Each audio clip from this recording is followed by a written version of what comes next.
The skies were calm over Earth. Cities were busy, people were working, laughing, and living their normal lives. No one expected anything strange that day. But at exactly 3:00 p.m. UTC, everything changed. Screens all over the planet turned black. Phones, TVs, computers, even billboards in Times Square stopped working for a few seconds. Then a symbol appeared, a circle with 3 glowing stars inside it. A deep, cold voice followed. "People of Earth," the voice said, "you now belong to the Empire of Tazaroth. You have 48 hours to surrender. Resist and your planet will burn." Everyone froze. In homes, offices, and crowded streets, silence took over. The voice was not human. It echoed like metal scraping against stone. And the message repeated in over 50 languages. Panic spread quickly. Some thought it was a prank. Others believed it was a government trick. But then, Earth's space stations lost all contact with satellites. Someone was taking control of space. In a secret bunker deep under Colorado, Major Elena Cross stood with her fists clenched. She was part of the Sky Shield Protocol, Earth's hidden defense program. Only a few knew about it, and fewer believed it would ever be used. "They're finally here," she said. General Marcus Way, leader of Sky Shield, nodded. "They're not. Bluffing." Data poured in. Over 20 satellites had vanished. Orbital cameras showed a strange shadow above the moon. Something massive was hiding behind it. "Could it be one ship?" Elena asked. "No," the general said. "It's a fleet." Around the world, news stations tried to calm the public, but fear was stronger. Some countries tried to launch their own missiles into space, but the missiles vanished mid-air. The world realized something terrible. Earth was completely exposed. In space, a group of international astronauts on the lunar station saw it first. A giant shape, dark and silent, drifted from behind the moon. It looked like a city floating in space, covered in strange symbols and glowing towers. Then their cameras went dead. The Empire had arrived. Back in the Colorado bunker, alarms blared. A new alert appeared on the main screen. "Old satellite system. Activated. Code, Helix 7.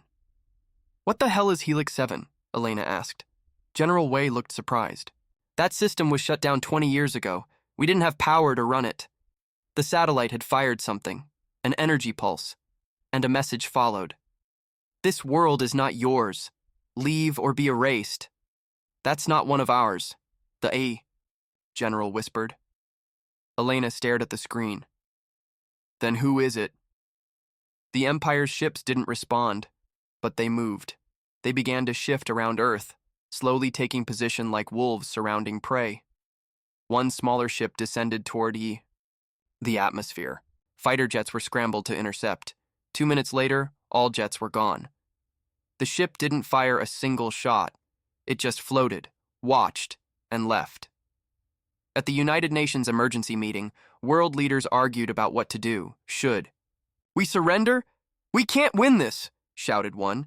"No," said another. "We fight." But how could Earth fight an enemy that had disabled satellites, hijacked signals, and destroyed aircraft without even trying? Then someone mentioned the name Sky Shield. The room went silent. In the Colorado bunker, General Way faced the big decision. Earth needed a leader to stand against the Empire. Someone calm, brave, and smart. "Elena," he said, "you're the only one who's trained for this. You'll lead the mission to activate the old defense grid." She looked at him. "That system's never been tested." "We don't have time for tests," he said. "We either rise or fall." Elena took a deep breath. She had trained her whole life for this moment. But this wasn't a drill. It was real. Earth's survival now rested in her hands. "I'll do it," she said. As she prepared to leave, another alert appeared. Unidentified object approaching. From deep space. Elena turned toward the screen. It wasn't part of the Empire fleet. It was older, stranger, and it was broadcasting something in a forgotten human language. The message: "Terran blood still runs strong. We return." Elena's eyes widened. "Who "Who is that?" she whispered. No one had the answer. But one thing was now certain. This was no ordinary war. Something ancient was coming. And Earth was not as alone as it seemed. Elena Cross stood in the middle of the command room, her eyes locked on the strange message that played again and again. Terran blood still runs strong. We return. Everyone in the room was silent. No one recognized the voice. No one knew the source. But the signal was old, very old. It used a code not seen in over 150 years. General Wei leaned forward. That message came from deep space, far beyond Mars, and it's human tech, but we never sent anything that far. Elena asked, "Then who did?" The answer was buried in the past. Across the planet, nations had stopped fighting each other. Old enemies now faced a common threat. The United Nations reactivated something long forgotten, the Last Defense Council. This council had been formed secretly after Earth's first contact with alien life over a century ago.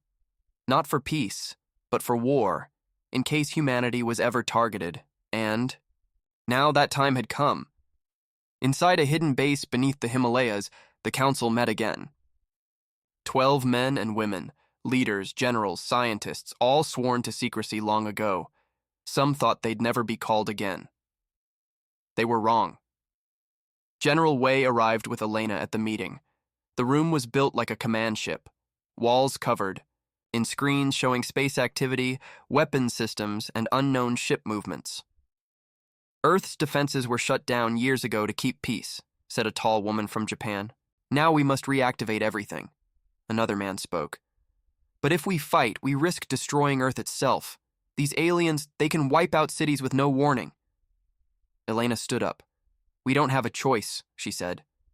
They already attacked Mars. They're circling us like predators. We submit now, or we fight for survival. The room fell quiet. Then the council voted. Earth would fight. Elena was given command of Operation Sky Shield, her first mission. Activate the old orbital defense platforms hidden above Earth. Long ago, they were built to fire kinetic weapons, massive rods that could destroy ships without using explosives, but those platforms hadn't been touched in 60 years. Elena boarded a small black shuttle, the Aegis 9, and launched into orbit. As she left, the atmosphere, the stars around her seemed darker than usual. The Empire's ships were watching. On the surface, news of Earth's defense plans slowly leaked to the public. Fear turned into hope. People posted messages online. We won't kneel. If they want Earth, they'll have to burn first. Go, Sky Shield, make them pay. But just as hope began to rise, something happened. One of the Sky Shield satellites, long dead, suddenly came online, not because of Elena's shuttle. It turned on by itself. And it fired.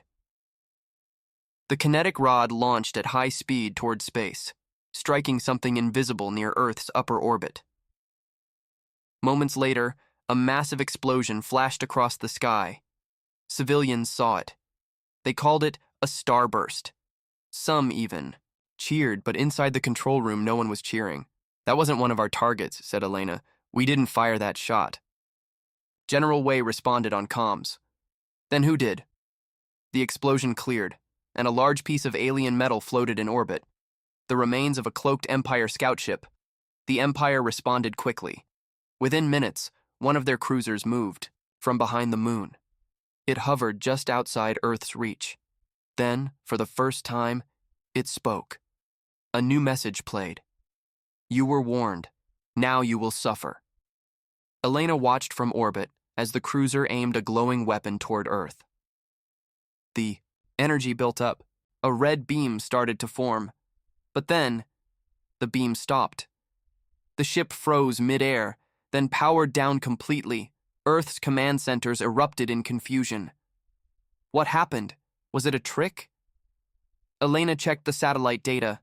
Something had jammed the HFY Empire's systems. A powerful EMP blast came from outside Earth's solar system, and the signal came with a message.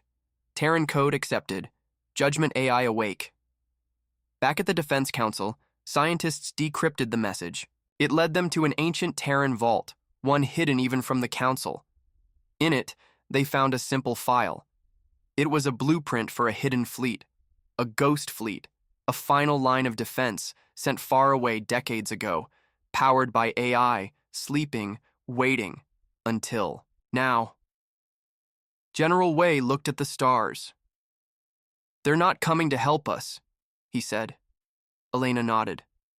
"They were built by us, long ago, for this exact day." She looked at the dark sky above. "They've awakened, and the Empire has no idea what's coming." Far from Earth, the red sands of Mars lay quiet. The Terran base called Outpost Helios was hidden beneath the surface, deep under layers of rock and metal. It was one of Earth's oldest secret stations, built to track deep space movements and store ancient weapons never used. Now it was the Empire's first real target. At 0400 hours, the outpost sent a short message to Earth. Unidentified ships detected, requesting guidance. Then, silence. In the Colorado command bunker, alarms rang out. General Wei read the data quickly. "We've lost all contact with Outpost Helios." Elena stood beside him. Was it the Empire? Most likely. They're striking where we're weakest. A video file had been transmitted just before the signal was lost. Elena watched it on the screen, grainy and shaky. The last thing the Martian crew saw was a giant shadow landing above the outpost, followed by a blinding red light. Then nothing.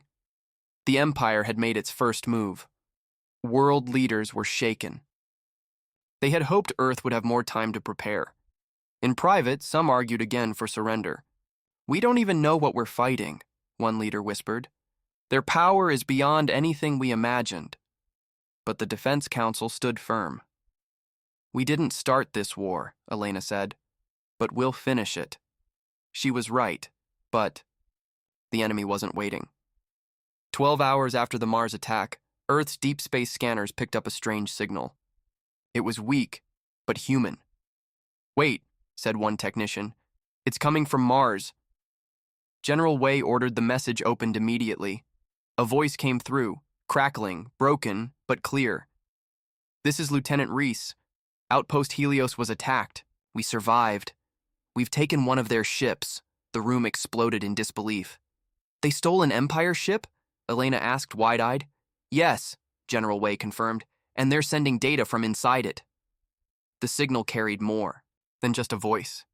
It included blueprints of the Empire's tech, how they moved, communicated, and fought. Reese's team had hacked the enemy systems, and what they found was terrifying. Inside the stolen ship, the humans found something horrible. Pods. Hundreds of them. Each pod held a living creature, not alien, but human. Kidnapped soldiers, engineers, scientists, people Earth believed were lost in space long ago. The Empire had been abducting humans for decades, and worse, they were using them as living processors for their ships. Human brains wired into machines, forced to serve. Elena felt sick. "They've been experimenting on us, turning us into tools." General Wei clenched his jaw. "Then it's not just war. It's personal now." The Defense Council agreed. It was time to go on the offensive. Operation Starburn was activated. With the help of Reese's stolen ship, Earth's cyber warfare team broke into the Empire's tactical network. Not fully, but enough to track their next fleet movements.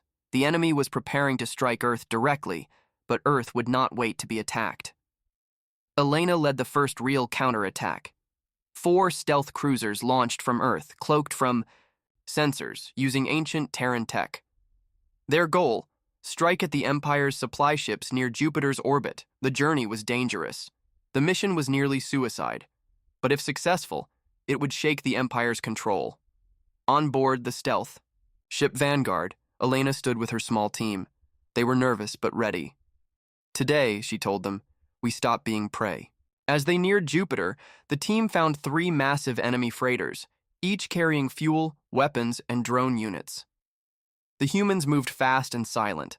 One by one, the freighters exploded, hit by torpedoes so fast the enemy couldn't react. The AI.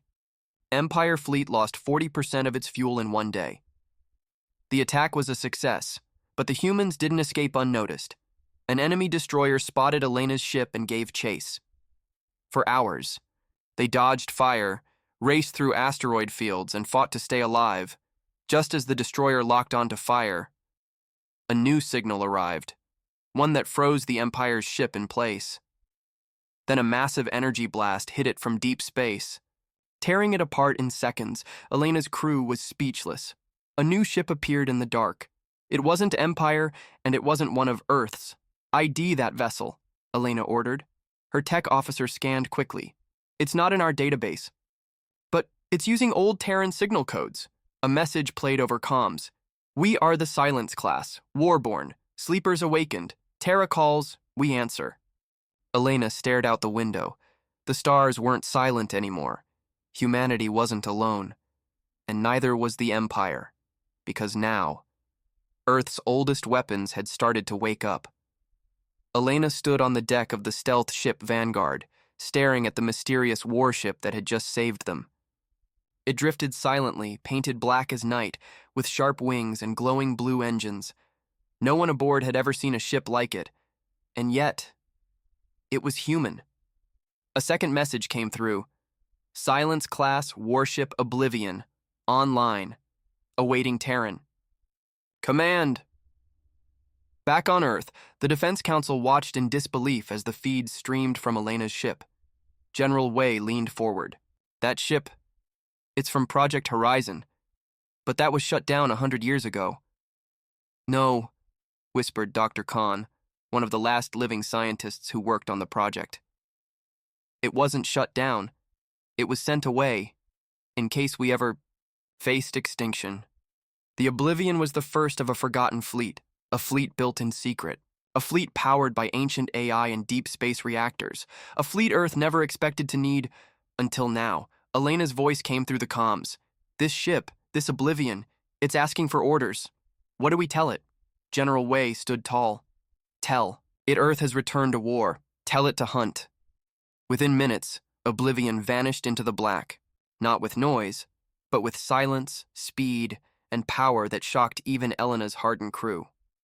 From the edge of the solar system, Oblivion targeted a small Empire fleet preparing to strike Earth's moon base. They never even saw it coming. 1. By one, the Empire ships disappeared, cut apart by weapons too fast to track, too precise to counter. No survivors. The Empire began to panic. Reports from their command spoke of shadow ships and ghost weapons. They believed Earth had made a deal with an unknown species. They were wrong. This was all human. Back on Earth, more Silence-class warships began to wake.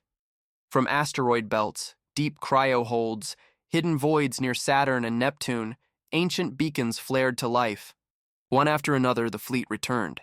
Ships with names like Oblivion, Stormcaller, Black Halo, Wraithfire, Crimson. Vow each ship was faster, smarter, deadlier than anything Earth had now.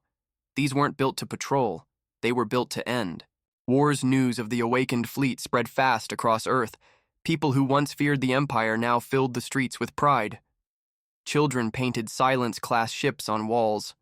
Soldiers marched again. Across the galaxy, alien species watched in awe. Some who once mocked Earth now sent messages. We wish to ally. Forgive our silence. Your rise has begun. But the Empire would not fall without a fight. They launched a full strike on Earth's colonies on Ganymede and Europa. Massive. Cruisers, drone armies, plasma storms, all sent to crush human resistance once and for all. Earth had to respond fast, or lose everything. Elena was chosen to lead the retaliation. Command of the fleet was given to her. Not because she was the oldest or strongest, but because she was brave, calm, and relentless. Aboard Stormcaller, with Oblivion and Crimson Vow flanking her, Elena led the first true human fleet in over a century. As they moved into deep space, she gave the order. Engage. Show the Empire what Terran skies really mean. The battle over Europa lit the darkness of space with fire. The Empire had numbers. The humans had rage and silence-class power. Enemy drones were shredded by kinetic torpedoes. Plasma beams were cut midair by hypermagnetic shields. Terran AI predicted every enemy move before they made it. Elena's voice never shook. Her hands never paused. Her ships danced through chaos, each movement planned with deadly accuracy. And then, the unexpected happened.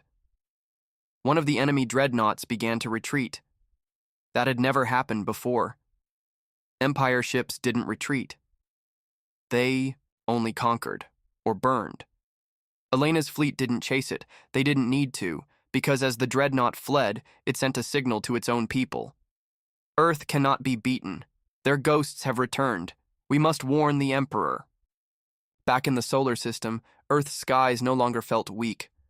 The world watched in silence as images of Elena's victory flashed across every screen. An old Earth veteran saluted the sky. A child pointed to the stars and whispered, "That's where the humans roar." But the war wasn't over. The Empire had seen the strength of Earth's ancient war machines. Now they would bring something even worse. The Emperor was coming, and with him, the weapon that had destroyed entire planets. Deep in the void beyond the stars, a dark shape moved slowly through space. It was massive, so big that moons looked small beside it. This was not a normal ship. It was the Emperor's Dread Core, a living fortress built from black metal and ancient tech guided by the mind of the Empire itself, and inside it sat the Emperor. He was no ordinary ruler. He didn't walk, he floated, he didn't speak. His thoughts reached minds, and where he went, stars died. Aboard his ship, the Emperor watched recordings of recent battles. He saw Silence-class warships tearing through his fleets. He saw Earth's colonies fighting back harder than ever before, and worst of all, he saw fear in the eyes of his own commanders. One of his generals knelt before him, trembling. "Terran ships. They move like ghosts, my lord. They strike from nowhere and vanish before we can react." The Emperor did not speak. Instead, he reached out with his mind into the general's brain and burned it from the inside. The body collapsed. The Emperor turned to the others. "Earth has remembered who they are. Now they must remember who I am." Back on Earth, Elena returned from the Europa victory. Crowds cheered her name, but she didn't celebrate. She had seen the message intercepted from the fleeing Empire dreadnought. A message meant only for the highest ranks, and it said, "The Dread Corps has awakened." Elena stood with General Wei and Dr. Khan in Earth's deep bunker. "What is the Dread Corps?" she asked. Dr. Khan's face went pale. "It's not just a ship. It's a mobile world killer. One strike can wipe out an entire planet's atmosphere," General Wei added. "And the Emperor doesn't just bring firepower. He brings corruption. He breaks minds, turns soldiers, bends leaders with fear." Elena nodded slowly. "Then we strike first." Operation Skybreaker was born. But Earth knew they couldn't face the Dread Corps directly. Not yet. So they planned something smarter. A trap. The Silence-class fleet would draw the Dread Corps to Saturn's rings, where thousands of old mining satellites still orbited, filled with raw fuel and metal. The humans would rig them to explode, creating the largest ambush in history. Elena led the bait fleet. She knew the risk, but Earth had no choice. The Emperor took the bait. From across the stars he came, pulling hundreds of ships behind him. As the Dread Corps entered Saturn's orbit, its sensors picked up strange signals. Human warships, scattered and slow. The Emperor smiled inside his dark throne. Foolish, brave, but broken. He reached out to Elena's mind from afar. For a moment, she heard his voice inside her head. "Run, little Terran. Your stars are dying." But Elena didn't run. She gave the command, "Light the sky." And Saturn's rings exploded. Thousands of satellites went up in a firestorm of white heat and kinetic force. The blast shattered space-time across a wide area. Several Empire ships were torn apart instantly. Even the mighty Dread Corps shook under the pressure. But it wasn't enough. When the fire cleared, the Dread Corps was still there, damaged, but alive. Worse, now it was angry.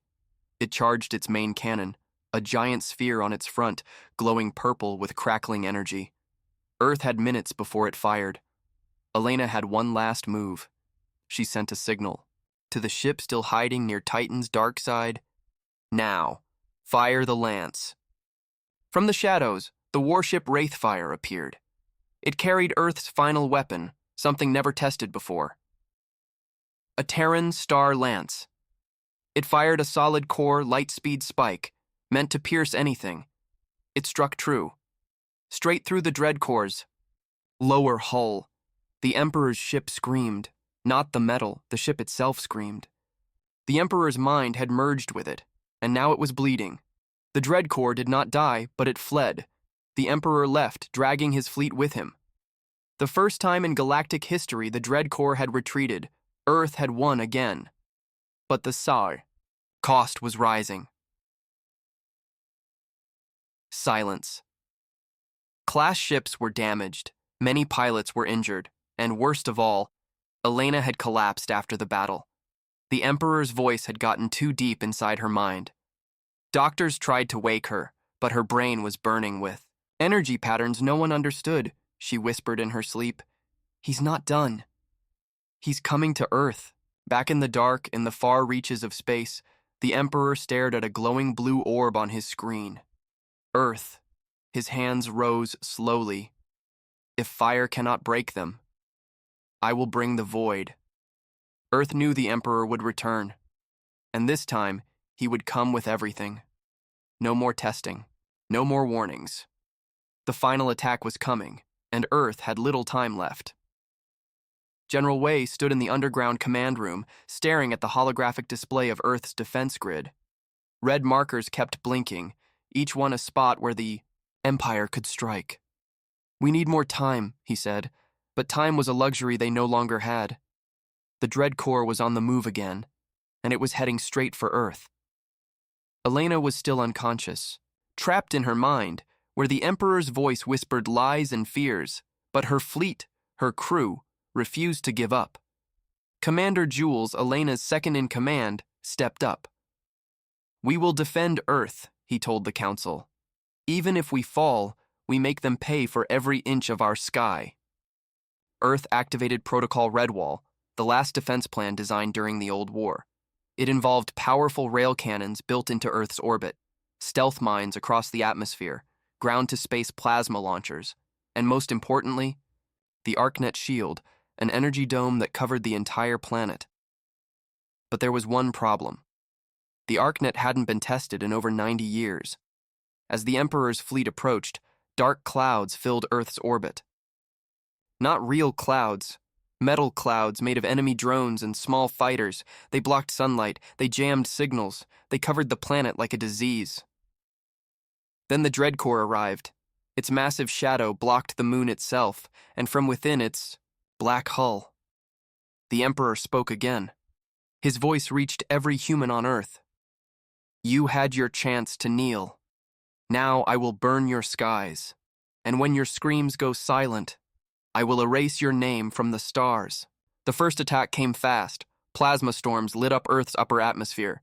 12 rail cannons fired back, but 5 were destroyed in seconds. Then the stealth mines triggered, shredding hundreds of enemy drones. But still they kept coming. Second wave hit the ArcNet shield.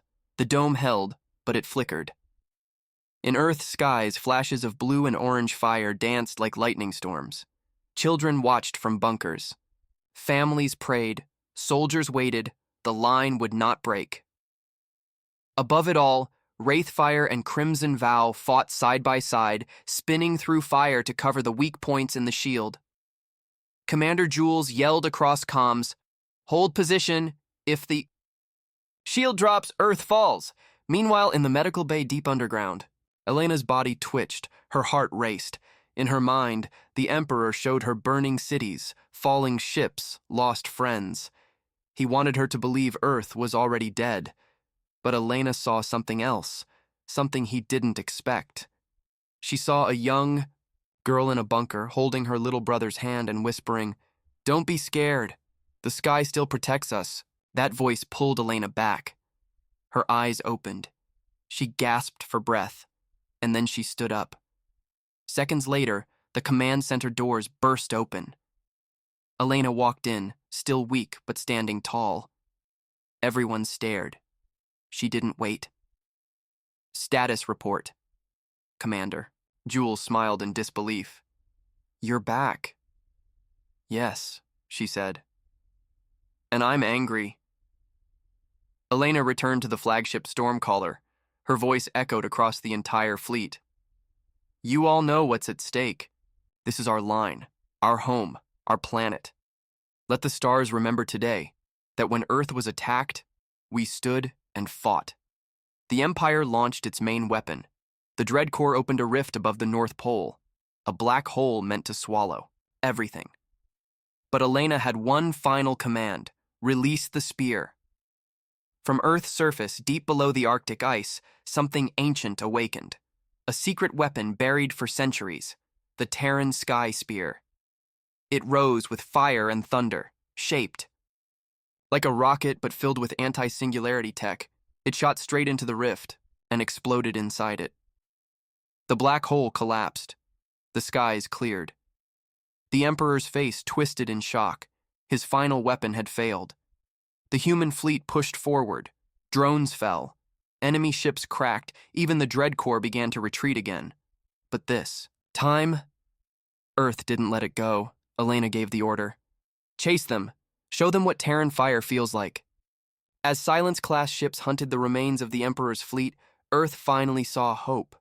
But it wasn't over yet, because deep within the Dreadcore, something else had awakened, something older than the Emperor himself. And now, it was coming to Earth. The battle was not over. Yes, Earth had pushed the Empire back. Yes, the ArcNet shield had held. Yes, the Dreadcore was retreating. But deep inside that monstrous ship, something woke up. Not a weapon, not a machine, a being. It had no name. Even the Emperor feared it. It was older than the Empire itself. A creature made from shadows and memories of dead stars. It was sealed in the Dreadcore's heart for 10,000 years, until now. As the Dreadcore limped away from Earth, the Emperor knelt before the strange black crystal at the center of the ship, he whispered. "They shamed me. They broke my fleet. I need your strength." The crystal cracked. Something inside moved, and a voice like a billion screams replied, "Then give me control." The Dreadcore's design changed. Its metal skin bent, its weapons melted and reshaped. Spikes grew where smooth armor once was. It was no longer a ship. It was becoming a living god weapon, and its target was Earth. On Earth, alarms rang once more. Satellites picked up strange changes in the retreating Dreadcore. Dr. Khan stared at the data. This isn't natural," he said. "The Dreadcore is mutating. Something else has taken over." Elena clenched her fists. "We can't let it get close." But the truth hit hard. Earth's ships were damaged, supplies were low, and pilots were exhausted. General Wei said what everyone feared. We might not survive the next attack, but then something changed. Across Earth's military network, a signal appeared, old code, deep encryption. It carried a voice. It said, "We heard your cry, we are coming." It was the old guard, human veterans from forgotten colonies, rogue fleets, and hidden science stations. They had disappeared years ago. Now they were back. Dozens of old warships dropped out of hyperspace near Earth. Not sleek and new, but powerful, and packed with experience. At their head was an old war legend, Admiral Marcus Rinn, who had vanished during the Sirius collapse. He appeared on screen, nodding once to Elena. "Nice work, Captain. Let's finish this together." Earth's skies lit up again. The Dreadcore returned, but it looked different now. Its surface burned like lava, its core pulsed like a black sun, and at its front stood a tall, burning figure, the Ancient One. Its eyes looked down at Earth, not with hate but hunger. Elena took command once more. All ships formed the final ring. This would be Earth's last stand. Old guard ships joined the Silence class. Even civilian freighters armed with mining lasers took positions. They would all fight, because there was no planet left to run to. The Ancient One didn't speak. It raised a hand, and space itself trembled. A storm of gravity waves smashed into Earth's orbit. Dozens of drones were destroyed. 2 defense satellites were torn apart. Then the creature fired a beam of compressed dark matter. It cut through space like a blade, headed straight for Earth. But Wraithfire moved first. It threw itself into the path. The ship shattered. But the beam never touched the planet. The cost was high, but Elena didn't stop. She whispered, "Let this be the last war." And then she activated Project Star Piercer. From behind Earth's moon, a weapon unfolded. It wasn't a missile. It was a satellite, firing a core-boring beam meant to slice through any living energy. It locked onto the Ancient One and fired. Chew. Beam hit the dread core. At first, nothing happened. Then the monster screamed, not in sound, but in every mind on Earth. People collapsed. Lights flickered. Skies turned purple, but they held on. They didn't surrender. And then, something cracked. The Ancient One's chest broke open. Inside was a dying star. And now, it began to collapse. Admiral Rin gave the final order. "All ships, pull back." They did. The dread core twisted. Its core collapsed in on itself. And then, silence. Flash of white, and it was gone. The Ancient One was dead. The Emperor vanished with it. And Earth? Still standing. Cheers echoed across Earth's bunkers. Ships blinked lights in victory. Children laughed again. And the sky was clear. Elena stood at the edge of the command bridge and smiled. It's over. But Dr. Khan wasn't so sure. He looked at the data one last time and whispered, "We won." But something else saw that battle. The war was over. The skies were calm. Earth had survived. But something strange remained in the data. Dr. Khan sat alone in the observatory. He replayed the last few minutes of the battle again and again. The collapse of the dread core. The death of the Ancient One. The burst of white light. And the shadow. It was only there for a second, but it was real. A shape. Massive. Watching from beyond known space. He sent a message to Elena. "You need to see this." Elena met him in the control room, still bruised and tired. Khan didn't waste time. "I think the Empire wasn't alone. Something else saw the battle. Something far older than the Ancient One." He zoomed in on the final image. The shadow floated in deep space. Its outline was not sharp. It looked like a moving galaxy. With eyes, Elena stared at it. "What is that?" Khan's voice dropped. Not a what, a who. Across Earth, people celebrated. Cities came out of lockdown. Ships returned from orbit. Families reunited. The Terran Council held a public broadcast. Elena stood before all of humanity. We faced the worst enemy we've ever known. We stood together, and we stood strong. The stars will never forget what Earth did here. And for the first time in years, the skies were peaceful. But in the far reaches of the galaxy, ancient gates began to open. One by one, huge rings, dead for millions of years, now pulsed with power. They were not built by the Empire. They were not made by humans. They were older than time itself. And now, they had noticed Earth. On a lonely science ship called the Silver Trace, a small team of explorers picked up strange energy signals from deep space. Captain Riva, a quiet scientist, stared at the readings. "This isn't left over from the Empire," she said. "This is something else." A new signal came in.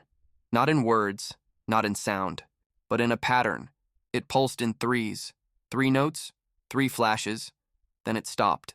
The crew didn't know it yet. But that signal had been sent in one direction only, to Earth. Back on Earth, Elena sat with General Wei, Admiral Rin and Dr. Khan. I'm tired, she said, but something tells me we've just stepped into a much bigger galaxy.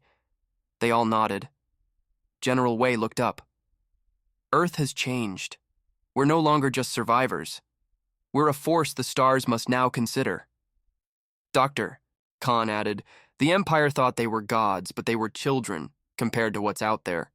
Admiral Rin stood, looked out at the stars, and spoke with a calm, powerful voice.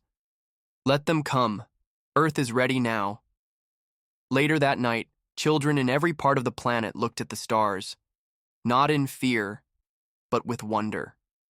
For the first time, in history, humanity wasn't alone, and they weren't afraid anymore. They had ships, they had heroes, they had fire, and above all, they had each other. In a hidden part of the galaxy, beyond dark matter clouds and dead systems, beings of light gathered. They had watched the war. They had seen Earth rise, and they whispered among themselves, the Terrans are awake now. Too soon. Too strong. The balance must shift. And then they vanished, but not before leaving behind a single message, burned into the side of a passing asteroid. Prepare, Earth. The second dawn is coming.